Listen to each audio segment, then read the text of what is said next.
सैदाक मेदव सैद बोबुर सारी तैयारियां करके आज के पहले विदेशी मेहमानों के आने का इंतजार कर रहे थे। Добрый день. Добро пожаловать в выставочный зал пилотной зоны регионального торгово-экономического сотрудничества Китай-ШОС. В 2018 году председатель КНР Си Цзиньпин опубликовал, сказав, что китайское правительство. И здесь у нас информация о том, как была создана пилотная зона и как была... ये सैद द्वारा स्वागत किया गया 60वां विदेशी मेहमानों का दल है। हर साल हजारों लोग किंग दाओ में एससीओ डेमोन्स्ट्रेशन एरिया में घूमने, सीखने और व्यापारिक सहयोग के लिए आते हैं। Сколько было уже сделано деклараций. सैद मुख्य रूप से रूसी भाषी दौरों और उनके स्वागत के लिए काम करता है। उन्होंने घबराहट से लेकर आत्मविश्वास और अंत में अपने सपनों को पाने तक का सफर तय किया है। उज़्बेकिस्तान से आने वाले सैद को ये जगह बेहद पसंद आ गई। और मैं ये कैसे कहूँ, ये जगह बहुत ही आरामदायक है। यहाँ कुछ भी करने के लिए लोगों को अलग अलग जगहों पर जाने की जरूरत नहीं है। सब कुछ यहीं किया जा सकता है। ये जगह व्यापार करने के लिए बहुत ही अच्छी है और मेरा सचमुच मानना है कि भविष्य में ये जगह बहुत विकसित होगी।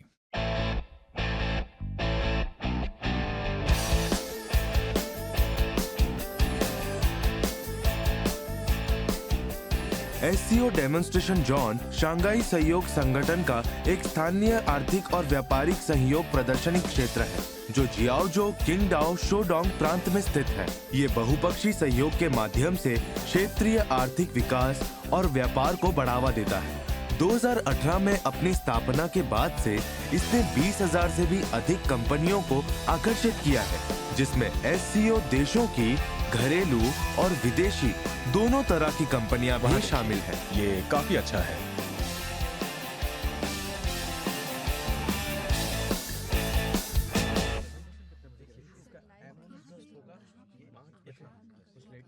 जी, हमें चाइनीज जनरल तो, का कस्टम। तो आपका कहना है कि आपको चाइनीज जनरल कस्टम्स के साथ रजिस्टर करना होगा। हाँ। और फिर आपको वो क्या कहते हैं, कोड मिलता है। अपने स्वागत कार्य के अलावा सैद की मुख्य जिम्मेदारी व्यवसायों को एससीओ आर्थिक और व्यापार एकीकृत सेवा मंच से जोड़ना है। आसानी से मिल जाता है।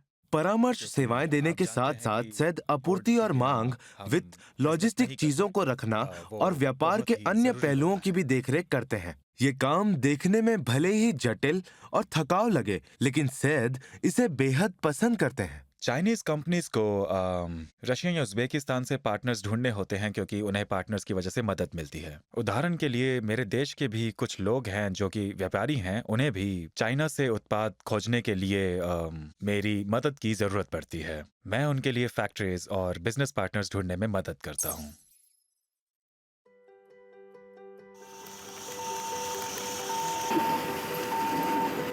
कुछ दिनों से लगातार हो रही बारिश ने बंदरगाह पर जहाजों के ठहरने की प्रक्रिया को गंभीर रूप से प्रभावित किया है और लगभग 100 मालवाहक जहाज बंदरगाह पर वहां से आने या जाने के इंतजार में हैं।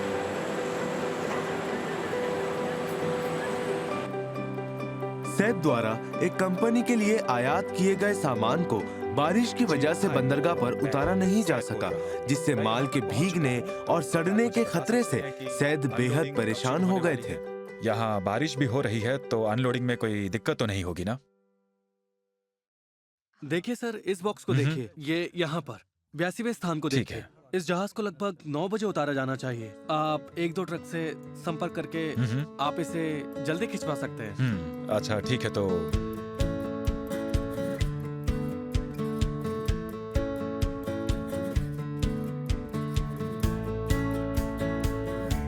जैसे ही मौसम साफ हुआ, मालवाहक जहाज वहां से अपनी अपनी मंजिल के लिए रवाना हुए और किंगडाओ बंदरगाह धीरे धीरे अपनी सामान्य व्यस्त स्थिति में लौट आया।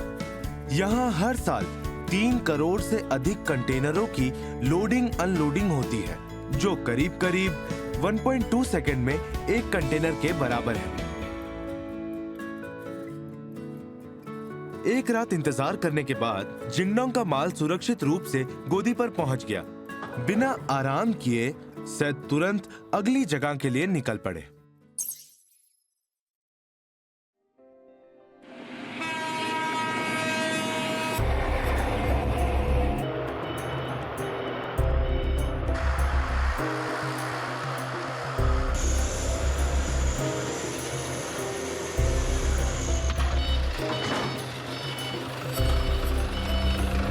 सुनिए जरा, ये जो कार्गो है इसे उतारने में कितना समय लग जाएगा? कम से कम 15 मिनट लगेंगे। हाँ। ठीक है, तो आप उतारते समय ध्यान रखिए। आज सेद के गुरुहानगर से आया कपास चीन यूरोप एक्सप्रेस के जरिए जियाओजुओ पहुंचा। ये उनके अपने देश उज्बेकिस्तान से आने वाला पहला माल है जिसकी व्यवस्था सेद ने की है। उज्बेकिस्तान से चाइना के लिए कॉटन पहले ही आ गया है। हम अब किंगडाओ जियाओजू ड्यूटी फ्री वेयर हाउस में हैं और हमने इस बार 5 कंटेनर भेजे हैं जो 100 टन के हैं। 1, 2, 3, 4। ये गोदाम के वातावरण का निरीक्षण करते हैं, मात्रा की गणना करते हैं और गुणवत्ता की जांच भी करते हैं। 5 मध्य एशियाई देशों के मध्य में स्थित उज्बेकिस्तान सिल्क रोड आर्थिक क्षेत्र का एक प्रमुख केंद्र है। अपने प्रचुर कपास उत्पादन के कारण उज्बेकिस्तान को सफेद सोने की भूमि भी कहा जाता है। दुनिया के तीसरे सबसे बड़े कपास उत्पादन के रूप में उज्बेक कपास अपनी स्थिर, उच्च पैदावार और उत्कृष्ट गुणवत्ता के लिए प्रसिद्ध है। जैसे अगर आप उज्बेक कॉटन के कपड़े का इस्तेमाल करते हैं तो कपड़े धोने में आसानी होती है क्योंकि उसकी गुणवत्ता अच्छी होती है। और हाँ, उसे जब आप छुएंगे तो बहुत मुलायम होती है।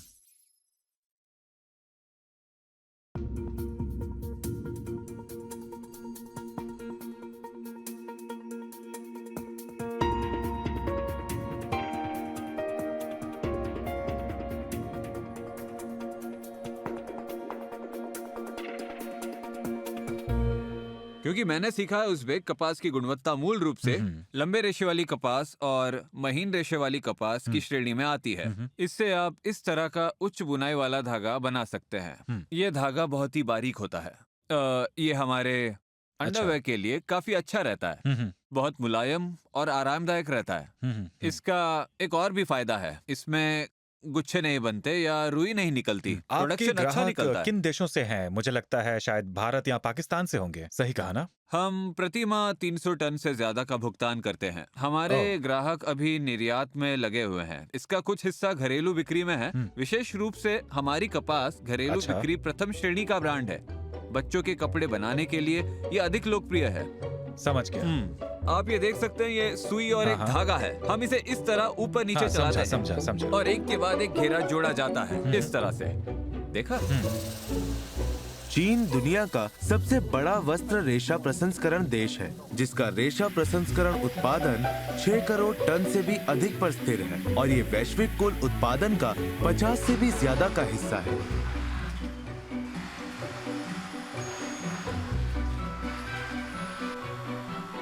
चीन का वस्त्र उद्योग की दुनिया में कपड़ों का सबसे बड़ा उपभोक्ता और उत्पादक है। चीन हर साल 70 अरब से अधिक कपड़े तैयार करता है, जो दुनिया के कुल उत्पादन का आधे से भी ज्यादा है। सेद को चीन के विशाल बाजार की संभावनाओं पर पूरा भरोसा है। वो अपने देश के और अधिक उत्पाद यहाँ लाना चाहता है। मैं आपकी क्या मदद कर सकती हूँ? मुझे किसी का कांटेक्ट निकलवाना था। मुझे उस आदमी की मदद चाहिए। नंबर तो लिखा था मैंने नोटबुक में, पर अब मुझे मिल नहीं रहा। अगर आपके पास उसका कांटेक्ट है तो क्या आप मुझे भेज सकते हैं? आप ढूंढकर मुझे भेज दीजिएगा, ठीक है? कपास आयात की समस्या हल करने के बाद सेद ने तुरंत चीनी वस्त्र मशीन निर्माण कंपनियों से संपर्क करना शुरू किया ताकि बेहतर चीनी निर्मित मशीनरी को विश्व स्तर पर पहुंचाया जा सके।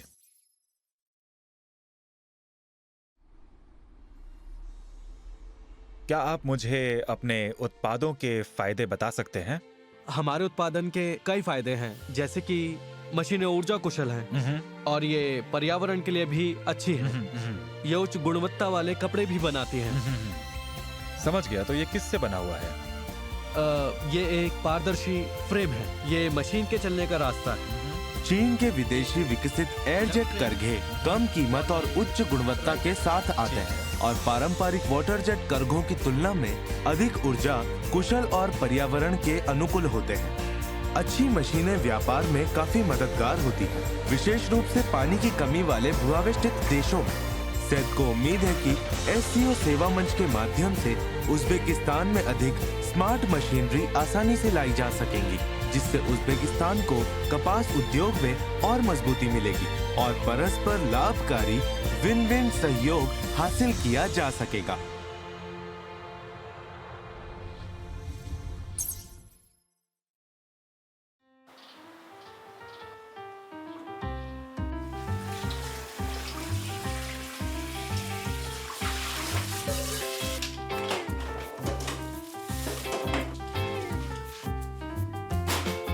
जुओवेन घर से निकले और हुआशान ब्रिज पार कर अपने गंतव्य की ओर गाड़ी चलाकर पहुंचे। जुओवेन का छोटा सा कैंटीन हुआशान शहर के नानशीनान नामक गांव में था। ये एक पिज्जा की दुकान है। 10 बजते ही सारे कर्मचारी आ गए। वो चूल्हा साफ करने, लकड़ी काटने और आग जलाने में जुट गए। वो दोनों कर्मचारी और प्रशिक्षु भी हैं। उनमें से अधिकतर जुओवेन से इंटरनेट के जरिए मिले ताकि वो जुओवेन से सीख पाए कि पिज्जा कैसे बनता है। जुओवेन, जो मूल रूप से एरिज़ोना से हैं, 2009 में अपनी संस्कृति से प्रेरित होकर सिचुआन विश्वविद्यालय में चीनी भाषा पढ़ने के लिए चेंगडू आ गए। हेलो, कैसे हैं आप लोग? सब ठीक? एंजॉय। हेलो, मेरा नाम एड्रियन है और मैं अमेरिका से हूँ। मैं और मेरी पत्नी हुआंगशान में तकरीबन 7 साल से रह रहे हैं। इस समय हम अपने छोटे से रेस्टोरेंट में बैठे हैं। इसका नाम जुओवेन कैंटीन है। वहीं उनकी मुलाकात अपनी पत्नी क्यूतोंग से हुई और 2017 में दोनों ने शादी कर ली। शादी के बाद उन्होंने अपनी पत्नी के साथ ग्रुआनगर हुआशांग में बसने का फैसला कर लिया।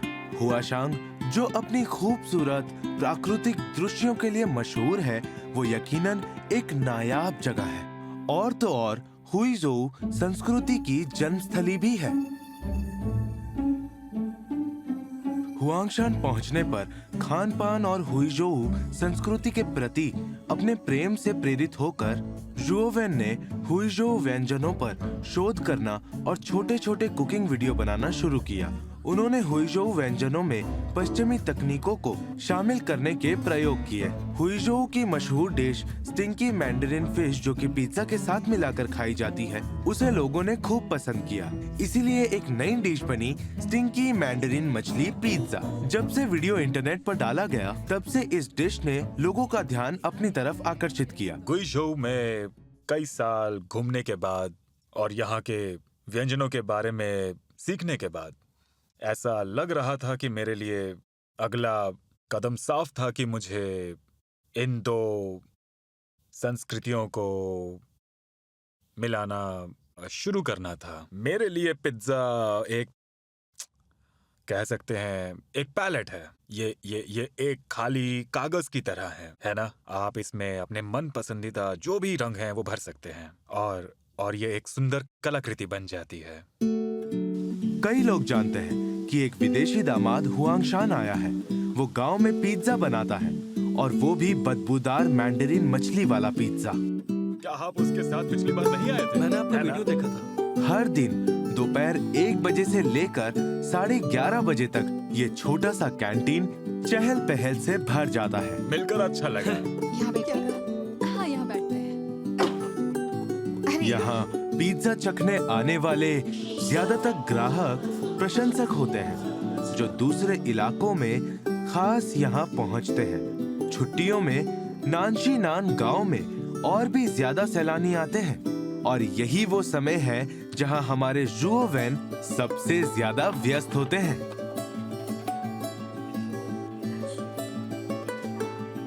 आटा पहले से ही फर्मेंट किया जाता है, फिर गूंदा और थपथपाया जाता है। उस पर टमाटर की सॉस लगाई जाती है और फिर चीज, ऑलिव, तुलसी व अन्य टॉपिंग लगाई जाती है। ये पूरी तरह हाथ से तैयार किया जाता है।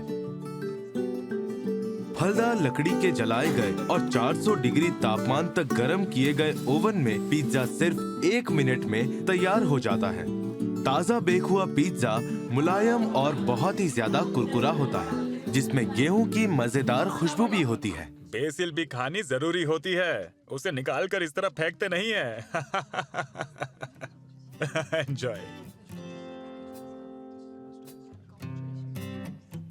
स्टिंकी मैंडरिन मछली पिज्जा के अलावा जुओवेन ने हैरी टोफू पिज्जा और ऑटम हार्वेस्ट पिज्जा भी तैयार किए हैं। पिज्जा और हुआई व्यंजन जुओवेन के हाथों में बेहतरीन तरीके से घुल मिलकर जुबान पर लाजवाब स्वाद भी छोड़ते हैं। फर्क नहीं पड़ता कि हम अलग अलग देशों से आते हैं, अलग संस्कृतियाँ, अलग पृष्ठभूमि, अलग अलग भाषाएं बोलते हैं, और खास करके खाना, ये एक बहुत ही अद्भुत और शक्तिशाली चीज है और ये हम सभी को एकजुट करती है। अब देखिए ना, मैं और शियाओ क्याओ भी तो ऐसे ही हैं, जहाँ हम एक पति पत्नी हैं, और हम लोग अलग अलग जगहों, परिवारों, पृष्ठभूमि, संस्कृति, देशों, प्रांतों से हैं, लेकिन हम एक साथ आए और ये एक अच्छी बात है ना? इसलिए हमारा मानना है कि हम सभी एक समान हैं और हमें अलग अलग करने वाली चीजों से बहुत दूर रहना चाहिए।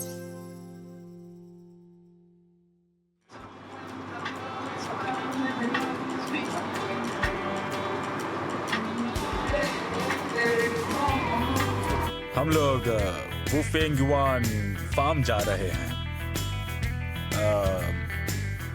मैं वहाँ पर एक फार्म शॉप खोलने का सोच रहा हूँ। दिन भर की दिनचर्या के बाद जुओवेन हांगशांग दर्शनीय स्थल के पास स्थित वुफेंग युआन फार्म तक गाड़ी चलाकर गए। आज मौसम काफी अच्छा है। हाँ, हेलो हेलो।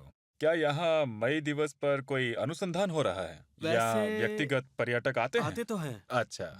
जैसे जैसे कैंटीन का कारोबार बेहतर होता जा रहा है, जुओवेन यहाँ पर एक और कैंटीन खोलने की तैयारी में है। यही है। हाँ, बहुत सुंदर है। आपका लॉन बहुत अच्छा है।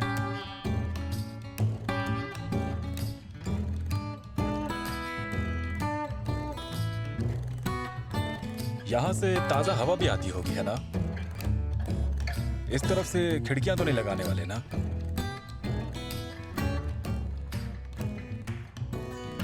अच्छा, मैं वहां जाकर देखता हूँ। आप भी इस तरफ आ जाइए, साथ में देखते हैं। फार्म शॉप हांगशांग पर्वत की तलहटी में स्थित है, जहाँ का वातावरण बहुत ही ज्यादा सुंदर है। दुकान का काम अभी चल ही रहा है। जुओवेन इसे एक अमेरिकी रेस्टोरेंट की तरह बनाना चाहते हैं, जो वुफेंग युआन फार्म पर आधारित होगा, जहां वो अपनी सारी सामग्री खुद ही उगा सके। बढ़िया बढ़िया, ये लेटस की पत्तियां हैं। क्या बात है। और थोड़ा खोदी। हाँ, ये इतलावी नहीं है, ये लाल टमाटर है, सुंदर लाल टमाटर। हाँ,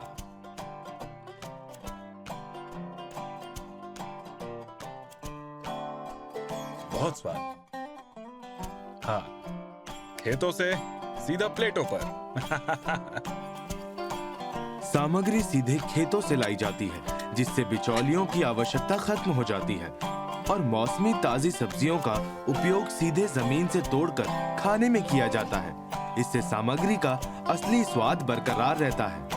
जुओवेन इस विचार का इस्तेमाल करके सबसे स्वादिष्ट और सेहतमंद पिज्जा बनाना चाहते हैं।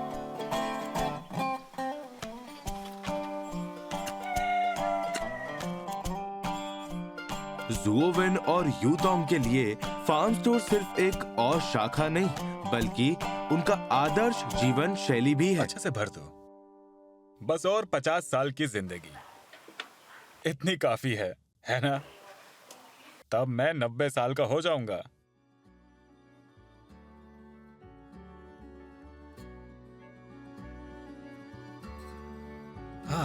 जब मैं यहाँ पहली बार आया था, इसी छोटी दुकान से शुरुआत की थी। मैं अक्सर यहाँ आता जाता रहता हूँ और यही खड़ा होकर वहाँ दुकान, वहाँ धूप और पेड़ों को देखता हूँ। बहुत अच्छा लगता है, बहुत शांति मिलती है, पॉजिटिव एनर्जी। सच में।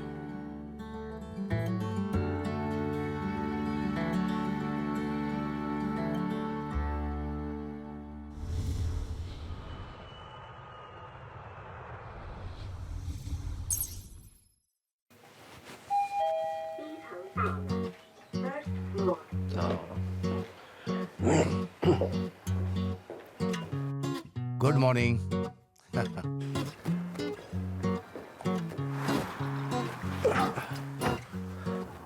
मिलर ऑटोमोटिव कंपनी के अनुसंधान एवं विकास केंद्र के उपाध्यक्ष हैं। हर कार्य दिवस सुबह 7:30 बजे मिलर समय पर निकलते हैं और 40 मिनट में अपने दफ्तर पहुंच जाते हैं।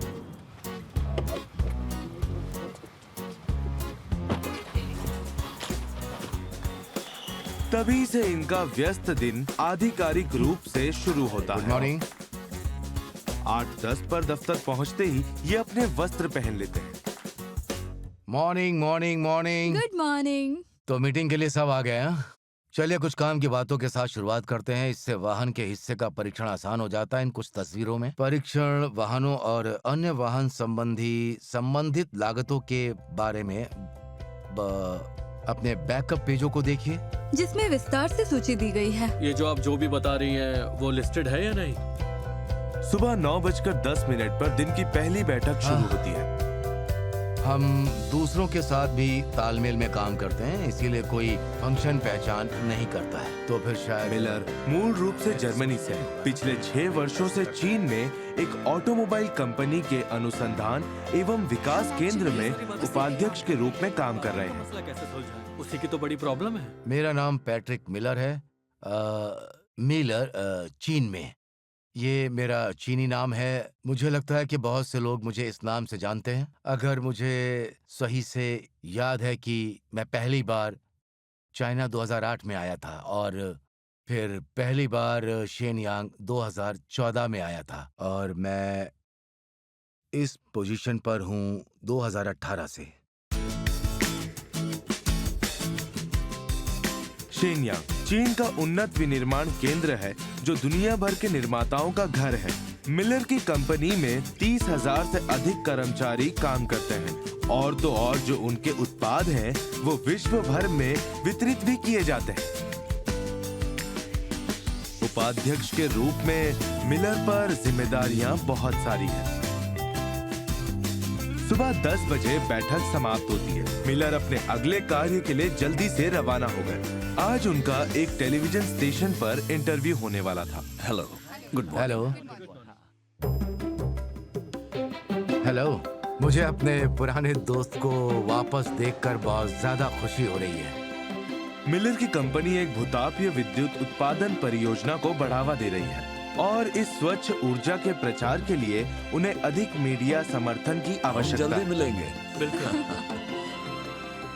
अब चीन में एक संयुक्त उद्यम स्थापित किया गया है जो एक दिलचस्प बात है और ये शायद मेरे जर्मन सहयोगियों के जर्मनी के अनुभव से थोड़ा अलग है। हम एक अंतर सांस्कृतिक वातावरण में काम कर रहे हैं, इसीलिए विशेष रूप से यहाँ शेनयांग में हमें गर्व है। इसे हम फ्यूजन कल्चर कहते हैं। हम विशिष्ट जर्मन गुणों को चीनी सहयोगी द्वारा लाए गए फायदों के साथ मिलाकर संयुक्त करने का प्रयास करते हैं और एक साथ हम और भी ज्यादा मजबूत होते हैं और अगर देखा जाए तो उनसे जो व्यक्तिगत रूप से काम करते हैं। ये लीजिए। हाँ, ये बहुत ही ठंडा है। वो तो है। व्यस्त सुबह के बाद मिलर को 30 मिनट का विश्राम मिला। इसके बाद ही पता चलेगा कि कॉस्ट कितनी होगी। इतनी बड़ी कंपनी का प्रबंध करना आसान काम नहीं है। उपाध्यक्ष के रूप में मिलर कार्मिक नियुक्तियों से लेकर नई कारों के प्री प्रोडक्शन परीक्षण तक हर चीज पर अंतिम निर्णय लेते हैं। जरा सी चूक भी कंपनी की कुल सफलता को खतरे में डाल सकती है, जिससे कंपनी को भारी नुकसान उठाना पड़ सकता है। इस भारी कार्यभार से निपटने के लिए मिलर हर अवकाश के दौरान एकांत की तलाश करते हैं। समय प्रबंधन महत्वपूर्ण है। आप जो हो रहा है उसका किसी तरह से भी मालिक बने रहना चाहते हैं और सिर्फ चलाए नहीं जाना चाहते हैं। तब आपको एक स्पष्ट दिनचर्या चाहिए होगी। आपको अपने दिन की योजना बनानी होगी। सबसे जरूरी बात, आपको अपने लिए भी कुछ समय निकालना होगा।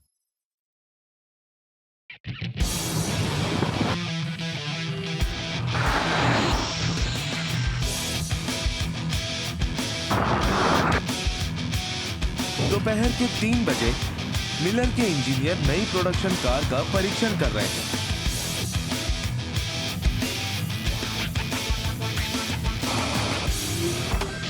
साथ ही उन्हें बाजार में पहले से लॉन्च हो चुके मॉडलों के प्रदर्शन की भी तुलना करनी होती है। अब छोटे घेरे में चला रहा है, अब वो बड़े घेरे में जा रहा है, इसलिए गति तेज है, बढ़ी हुई शक्ति है। आपको अधिक पावर चाहिए है ना, या अलग गियर? ठीक है, कोई बात नहीं। ठीक है, मैं इसका टेस्ट करता हूं।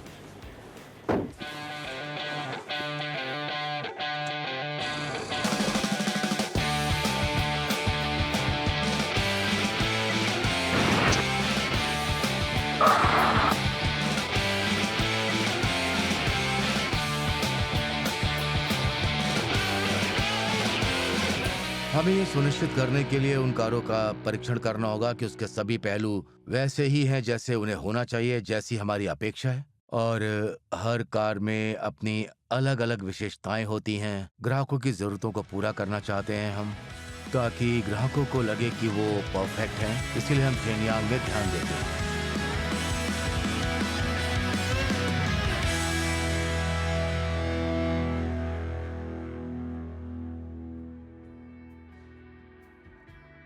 चीन में अपने 6 वर्षों के कार्यकाल के दौरान मिलर ने काम के सिलसिले में कई स्थानों का दौरा किया। शुरुआती सांस्कृतिक भिन्नताओं से लेकर कई चीनी मित्र बनाने तक मिलर ने चीन को बहुत गहराई से समझा।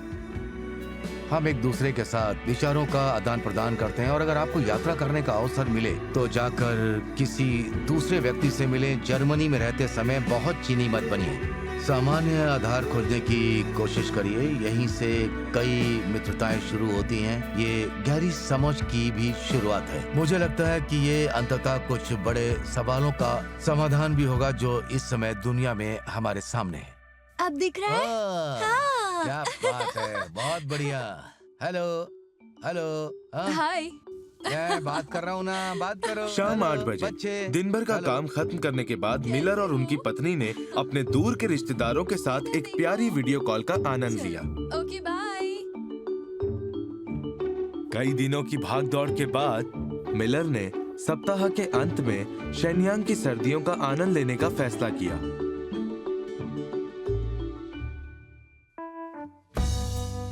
हेलो। कुछ दोस्तों के साथ पहाड़ों में क्रॉस कंट्री साइकिलिंग करना एक ऐसा खेल है जो मिलर को पूरी तरह से आराम करने का अवसर देता है। हियो के नीचे की मिट्टी में प्रकृति की खुशबू समाई होती है और इस पल ये प्रकृति के उपहार का गहरा नशा बन जाती है।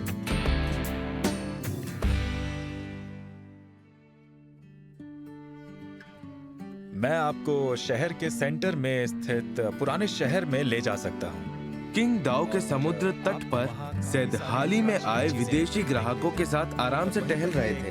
उन्होंने समुद्र को पहली बार देखने पर महसूस किए गए रोमांच और आश्चर्य को साझा किया।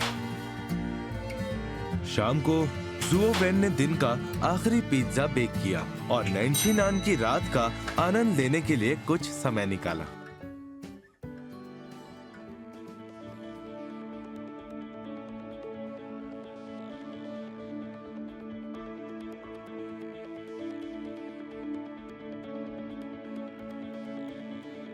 अब जुओवेन यहाँ के कई लोगों के दोस्त बन गए हैं।